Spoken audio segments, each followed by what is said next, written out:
You can only remain at the top of the social media embedded world of hip-hop culture if you've got no skeletons in your closet. Because if you do, then they're bound to come out sooner or later. Some people hide them better than others, going out of their way to eradicate all of the remnants of their younger days or controversial statements from the internet. Meanwhile, other individuals who've amassed a lot of enemies and power think they've reached a point of untouchability where they get complacent. In turn, this allows their true self to spill out in the full view of the public that is just waiting to see them fall. And after spending the better part of a year going from a divisive figure to one of the most widely mocked and despised men in hip-hop, Akademiks has unfortunately made it far too easy for them to tear him down, because now he's got them wondering if these predators really do be moving in flocks. It's your boy Louaista, and this is the seedy downfall of DJ Akademiks. And right now, his world is crashing around him. Somewhere in his mansion in New Jersey, the real man behind the persona that dwells in his room streaming to the world, known as Livingston Allen, is having to take on some of the biggest L's of his life. In what felt like just a matter of days, Akademiks has gone from a true titan in the industry to being banned from Twitch. Around the same time, he was unfollowed by Stake, the same gambling company whose ads discreetly appear in most of his posts, in a move that has led many to believe that they have cut ties with him. They aren't the only ones either, as he has allegedly lost his sponsorship from Happy Dad as well, and that's a company that has had its fair share of controversial figures surrounding it. So if they're cutting you loose, you must really be cooked. This all stemmed from comments made which surfaced online, remarks which he likely never imagined might have brought his empire crumbling down into pieces. While playing Fortnite with a 15-year-old Palestinian refugee named Noor who lives in Malaysia, Akademiks and a series of other grown men made some deplorable and disturbingly sexualized comments towards the kid. If Max said he wanted to try fucking a dude, will you let him fuck you? No. Why not? Why not? Yo, you can have. Wait. If I can't fuck you, I'm cutting you off. No, yo. Suppose he's like, yo, bro, listen, yo, you always wanted me to be next to you. Now I could be inside of you. Pause. Yo, I'm not gay. Nah, you just suck a dick though. Yeah. Yeah. Believe it or not, this wasn't even an isolated incident either. During another stream with Noor and Tory Lanez' former manager, they ramped up the weirdness even further by prying into his personal life. Yo, Noor, what's your address? I'm gonna send some strippers over there. Slow down, yo. I'm 15. I hope you know that, bro. You trying to You're scared of women, bro. I'm not scared of women. Yo, bro, you trying to put me on a case. You trying to put them on a case. So? What you mean, so? That's weird. Trying to look out. You know all the rappers lost their virginity to like old women, right? As the whistle was blown and the content went viral, Noor was praised for the maturity in which he handled the situation, because clearly he felt like it was weird and even went on record saying it. So this is Ray's Discord. By the way, Ray is Tory Lanez' manager. I know him. A bunch of FaZe knows him, like knew him, right? So he invited me to the Discord, and I joined. For maybe a week or so. And then they were playing Fortnite. I asked if I could join. They said okay. I told them I'm live. They said okay, that's fine. Blah blah blah blah blah. They knew you were live and was still talking like that. Yeah. Jesus. So imagine what happens when nobody's live. Exactly. Almost immediately, Akademiks, who has become a figure of ridicule across the world during the Drake and Kendrick beef for his incessant glazing of the boy, got torched, and rightfully so.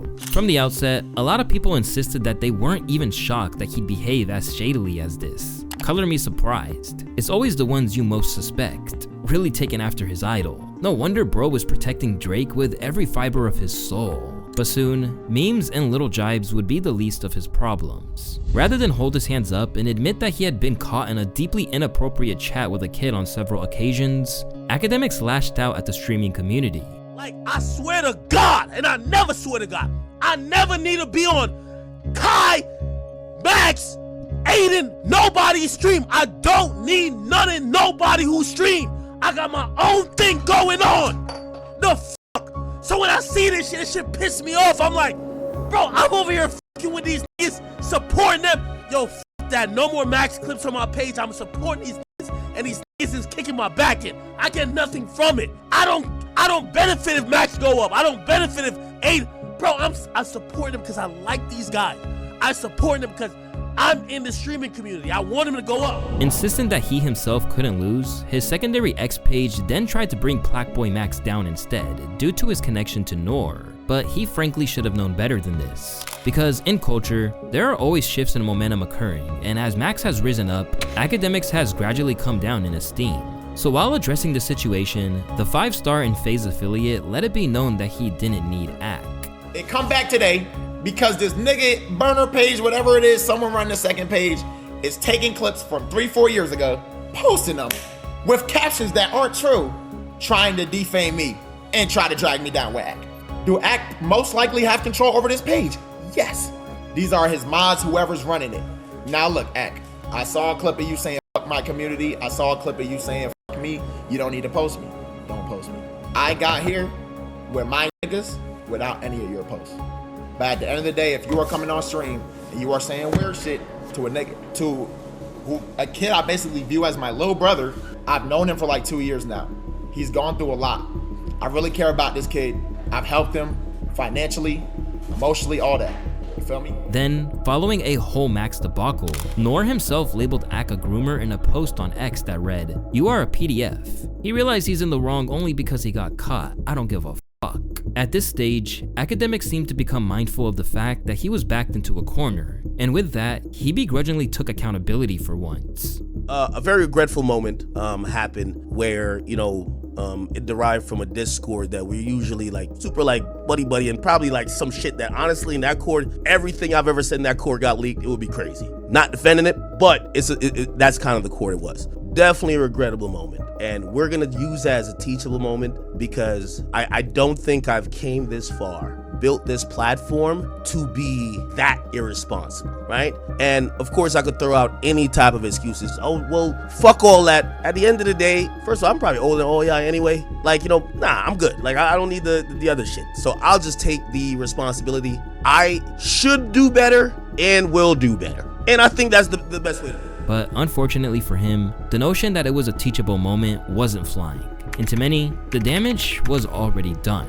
As Akademiks attempted to escape the bed he made for himself, the rest of the music community online activated. And with many seeing Akademiks as a problem in the culture for years, they didn't hold back in going after him. What the fuck? I don't even know what to say. This is crazy. And what's even more insane about the footage that you just saw are like the defenses that I have seen of it, or just people generally turning a blind eye, or people honestly just kind of tuning out at this point because Akademiks in so many scenarios, be it with the Kendrick and Drake stuff, be it with the Megan Thee Stallion, Tory Lanez stuff, has proven himself to be such utter trash, and the only people left in his audience are essentially there because he's trash. Him being trash is a feature, not a bug. But this wasn't some ploy just to dispose of their enemy. The simple fact is that for many people out there, what happened was just indefensible. You're one of those Kendrick fans who are upset that, I'm sorry, Drake still is giving BTA belt to ass. I get it. Y'all are upset. How do we cancel Ak? I'm still the biggest. Pause. You can't cancel what you didn't build. And again, the excuses, the defenses that I have seen have been just crazy, talking about, he's just like joking and being silly, it's not serious, so on and so forth. I'm sorry, like what's the joke here? What's the joke? To many, this widespread rejection of Akademiks isn't just deserved. It's been a long time coming. I was just straight up disgusted with what I saw Akademiks doing. Even more disgusted after he got caught. Even more disgusted at the lack of accountability. Even more disgusted watching him try to flip this on Plaqueboy Max, who he was really only upset with for saying he didn't like the way that Akademiks was talking to Noor. Over time, more and more users waded into the conversations with comments like, "I get annoyed when people label DJ Akademiks simply as a weirdo. In all actuality, they need to be calling him a pervert, sexual deviant, warped, twisted, distorted, corrupt, depraved predator. What's everybody wearing to the Akademiks' canceled party?"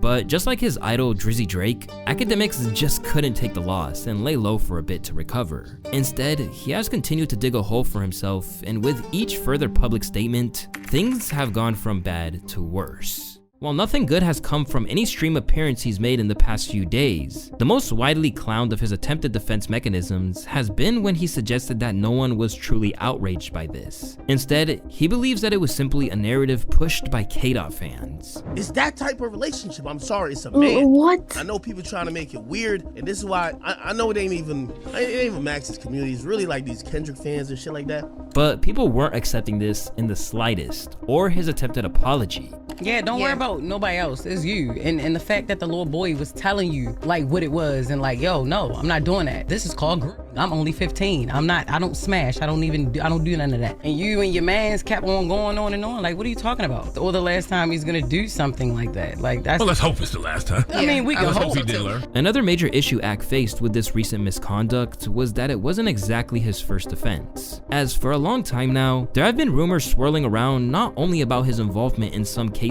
that might make it to court, but also his behavior towards some younger girls. To start, there was this alleged sexual assault incident at his home in Morganville, New Jersey. According to a lawsuit filed by his former girlfriend Fauzia Abache, she claims that on July 16th, 2022, Akademiks reached out and invited her to his house. Despite not seeing each other for nearly a year, she accepted the invite, not suspecting any ill intentions. When Abache arrived, however, she was met by two men identified as John Doe 1 and John Doe 2, whom she did not expect to be there. Abache claims the two men eventually drugged her drink and piled her with alcohol before assaulting her and R-wording her on Alan's pool deck. Abache says the drugs impacted her memory and caused her to lose consciousness, according to the suit. She claims she was later woken up around 4 a.m. when Akademiks also assaulted her, but as expected, Akademiks denied the allegations, instead shifting the narrative by accusing Fauzia of giving him an STD. He avoided addressing much else, including the photos of her injuries that surfaced following the alleged incident at his home.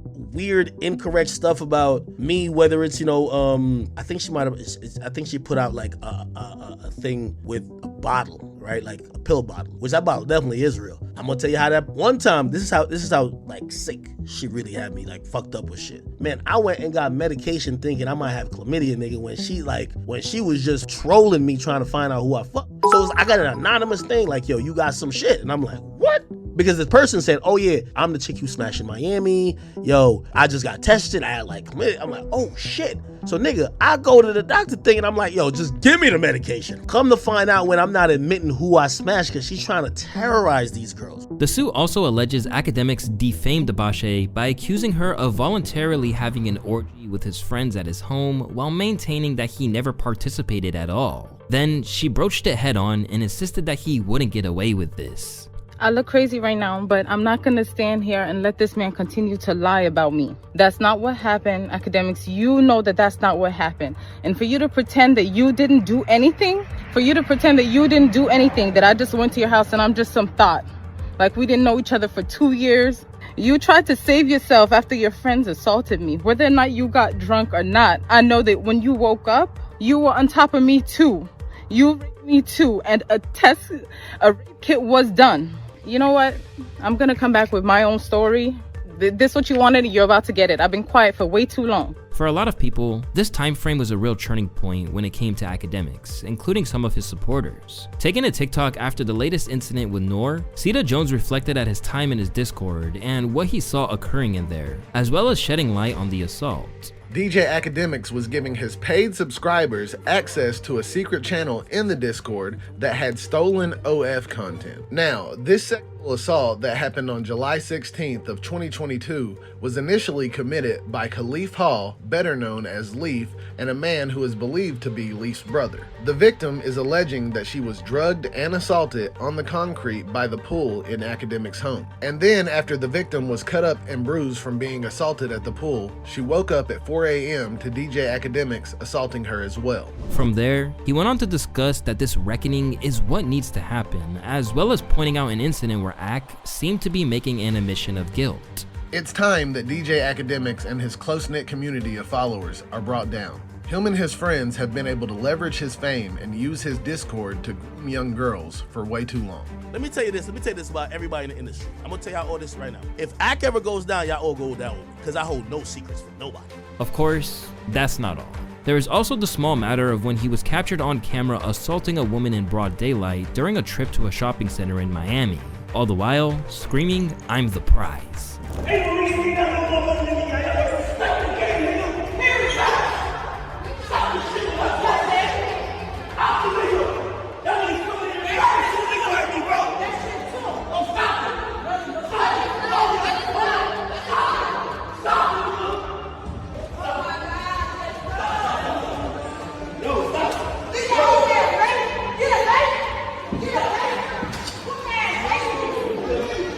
As is always the case, he tried his utmost to defend it, even though his former Everyday Struggle co-host seemed to suggest it hinted at a deep insecurity within him.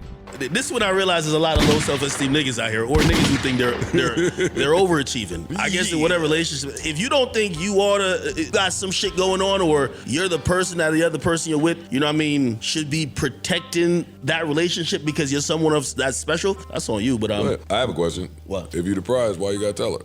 Well, now you're going back to that situation, right? No. Above these incidents, there is also the simple fact that his misogyny has been made all too clear over the years. Just look at his body shaming tirades against TDE's SZA. Because right now I can't distinguish the titty from the stomach. You look like you just got a whole motherfucking like bulletproof vest on. Your whole shit is flat. You love to eat. You are an eater. It's cool. I like to eat too. But y'all be fat just like me, looking like a linebacker's, your neck thick as like an 32 pack of Franks, and now y'all acting like y'all bad. You fat as fuck. Let's keep it a bean. You know you've been under the knife mad times. We don't care how much you show that little botch BBL. You need to get back to the doctor one more time. Or the hateful words directed at Erykah Badu for previously referring to him as Jerry from Tom and Jerry. I never fuck with Erykah Badu after she came on my show and she was trying to be funny. Bitch, I don't fuck with you after that. Nigga, what's up now? What we finna do? Bitch, you an old asshole, just keep getting fucked by all these young niggas. What's poppin'? Bitch came in here waving on top of wands and shit. I'm trying to be nice to you. Now I realize, oh, you was trying to play me like I'm some clown. Bitch, fuck you, nigga. How many rappers done ran through you, nigga? How many young rappers you chase, nigga, trying to fuck them too? I'm not playing with none of y'all. You ran through chick who 45. I'm sorry. Get the fuck out of here. The fact of the matter is that there is an alarming pattern at play here. Across the alleged assaults and his flagrant online attacks of women such as Young Miami, which once even led to Saucy Santana to threaten throwing hands with him. And after I beat you, I'ma fuck you on your ass because you a bitch ass nigga. That's what we do to you. You always fucking pressing a BBL. You sit on your thick ass. I got a BBL bitch and you a BBW. That's what you do. You a big black woman sitting on that motherfucking couch and you talking with so much aggression and hostility for a nigga that we don't see in public. There's a general sense that Akademiks does not like women, or at the very least, has very little respect for them. And in some leaked text messages that have surfaced, this has appeared to reach predatory heights. Because by the looks of these alleged messages, Akademiks isn't all that worried about the age of consent. Cause in it, you can see messages like this of him asking a girl where she's from, before immediately asking when she turns 18 years old. Or these, where a girl claimed that, "I linked with him in July for the first time. He invited a girl over and he said he wasn't sure if she was 17 or 18. He kept trying to make us drink and take our clothes off in the backyard." And while these texts are damning enough, if real, they are unfortunately supported by statements made by Ak himself, where he made it very clear he never worried about whether a girl was above 18. Or a 21 and a 17. Just kind of mean one's a minor and one's not a minor. But I will say, listen, I adopted this rule, which I think it was fine. I said, listen, man, as long as a chick got a college ID, she's getting f***ed. I don't care if she's 17. I don't care if she's 17 and a half. I don't care if she just turned 17. She's gonna get this.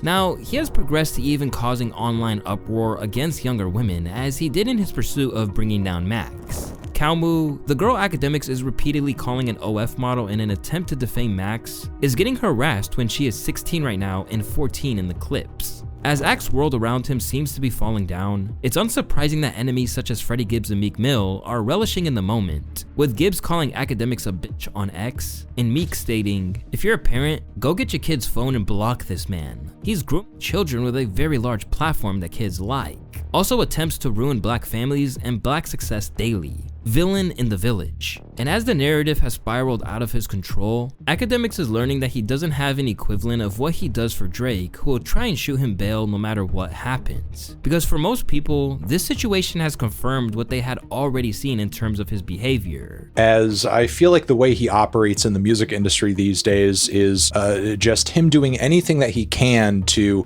basically align himself with whoever is the most powerful, the most influential, just generally building his profile by currying the favor of others, which is how, if you remember, he ended up getting so tied up in this recent Kendrick Lamar and Drake beef because he's essentially reduced himself to being Drake's mouthpiece at this point. Literally anything, any news, any narrative Drake needs to get out there into the wider world usually comes by way of Akademiks these days. While to others, it's indicative of a larger problem in terms of the pressure placed on young men. I know stuff like this has happened before because this is an experience that I've had, that I know a lot of young men have had around older men. And I'm sure if some of y'all saying that thought about it, you'd have your own experiences just like this, because this is sadly something that happens a lot to young boys. We're gonna get away from Akademiks for a second. If you have a prepubescent, pubescent boy in your life, I guarantee they are being exposed to some type of behavior similar to this right now. In fact, it's probably already happened on multiple occasions by the time they're the same age as Noir is. In fact, right now, if you think about it, you probably know exactly what man or woman that is in your social circle that is completely capable of acting like this around a little boy. There's research that shows that 50% of kids are exposed to pornography before they're 13 years old, and this is boys and girls, by the way. And with his past of mistreatment towards women, he argues that this is just an extension of a warped part of male culture where everyone needs to be complicit. So what they wanted was for this boy to have a visceral negative reaction to the idea of having sex with men. They wanted him to engage in homophobia with them. They didn't really want him to have sex with grown women or see a bunch of strippers. What they wanted to do was see if he was willing to engage in activity for their approval.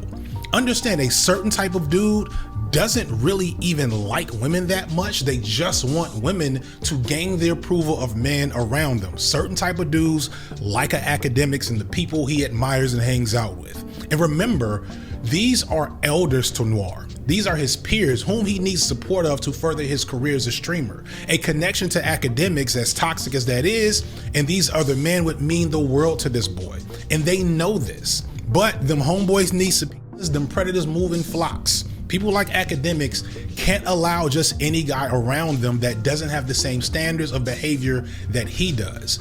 Dudes that are okay with violence and abuse and assault toward women can't have stand-up dudes around them holding them accountable. They don't want that. Patriarchy doesn't want that. While FD sees his comments as clear evidence of a problem that runs through culture and society, the arguments of his few defenders is that they are just jokes. This includes people like FaZe Lacey. I don't think Akademiks is a pedophile. I don't. What if I press play? That is the pause button. What that nigga say? Hey, Akademiks, you trying to strike a chord and... I think that word is thrown around way too loosely. And Zayas and B. Lou. That'd be the funny thing about the internet though, cause like bro, be 100. Y'all not gonna act like y'all don't have conversations between y'all friend group or even with y'all little brother or y'all cousin that might be inappropriate, but it's like within the dynamic of y'all friendship, it's nothing weird about it. But like if it came out on the internet, niggas might have something to say about it, if that makes sense. But they're not necessarily wrong in that these things happen. The issue is that the age and power dynamics are so askew that it really just can't be justified.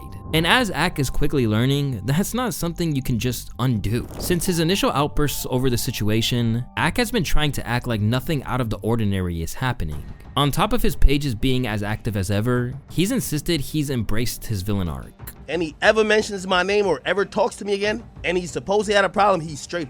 I want to say this to anybody out there. Every nigga got my number. We could talk. I don't respect nobody who run to a stream or to no other weird shit. When you got my number, especially we live in a clip culture who gonna try to take niggas out of context. And also we got the K-bots and all these other people who have an agenda to try to make people look weird. I just want to put that on record because after this, I'm gonna get disrespectful. So whatever niggas thought or whatever niggas think, message to, all right, let me just check. But at this point, he's earned so much backlash from certain corners of the internet that convincing anyone outside of his loyal fan base seems like a lost cause. For the people who don't like me, I can't just offer myself. There's nothing more I could give you to make you like me, right? I could say sorry a million times. You're never gonna be like, oh, you know what? I ain't gonna lie. All right, man, you fucked up, but like, bro, I could see you'll never like me. Like, bro, you want to see me die, and unless I just sit here and just die on stream, you'll never be happy. So it's no need for me to keep going more and more and try to appease you. There's nothing I could do. Like, you hate me because maybe Meg's your favorite artist and I clowned Meg, or I fucking clowned,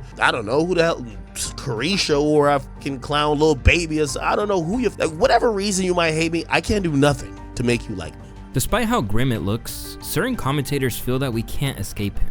After all, from the war in Chirac through to getting kicked off Everyday Struggle for dissing Chrissy Teigen, there's been no controversy that could slow his roll. He keeps surviving this shit because the system requires and expects and rewards his behavior. We've seen this dude hit women. We've seen this dude disrespect so many people. We've heard this dude's assault case. He defended abusers and weirdos on stream for years. I again want to remind y'all that Akademiks became famous for doing some of the worst sellout anti-black shit the internet has ever seen. Trap Lord Ross has nothing on Akademiks. Dude been a weirdo. Simply put, Akademiks is nothing if not a survivor. Many of the controversies he's endured would have destroyed someone less resilient. Even with companies severing ties and pulling deals, Akademiks' survival ultimately depends on one thing: his audience. But if there's anything that could truly drive them away, it's the storm he's facing now. Who knows, a year from now, this might just end up as another one of his many missteps that people bring up when the next drama unfolds. Or maybe,